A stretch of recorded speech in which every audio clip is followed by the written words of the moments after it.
যখন কোন বান্দা সূরা ফাতিহার একটা করে আয়াত বলে আলহামদুলিল্লাহি রাব্বিল আলামিন, সঙ্গে সঙ্গে আল্লাহ জবাব দিয়ে বলেন হামিদানি আবদি, বান্দা তুই আমার প্রশংসা করলি। আর রহমানির রহিম যখন বলে আল্লাহ বলেন আসনা আলাইয়া আবদি। মালিক ইয়াউমিদ্দিন যখন বলে আল্লাহ বলেন মাজ্জাদানি আবদি।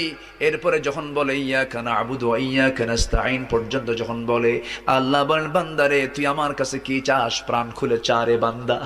ইহদিনাস সিরাতাল মুস্তাকিম থেকে শুরু করে নিয়া ওয়ালাদ-দাল্লিন পর্যন্ত যখন বান্দা বলে তখন আল্লাহ বলেন বান্দা নামাজের মধ্যে এমন প্রেমের খেলা খেললি বান্দা, তুই যা চাইলি সব আমি আল্লাহ কবুল করলাম। ওই বান্দা যখন রুকুতে যায় আল্লাহ তখন অস্থির হন। ওই বান্দা যখন সিজদায় যাওয়ার জন্য প্রস্তুতি নাই, সমস্ত ফেরেশতাকে ডাক দিয়ে বলেন ও ফেরেশতারা, এই বান্দাগুলো আমাকে দেখলো না, রাসূলকে দেখলো না, কোরআনকে দেখে হাদিসকে বিশ্বাস করে আমাকে খুশি করার জন্য তার যখন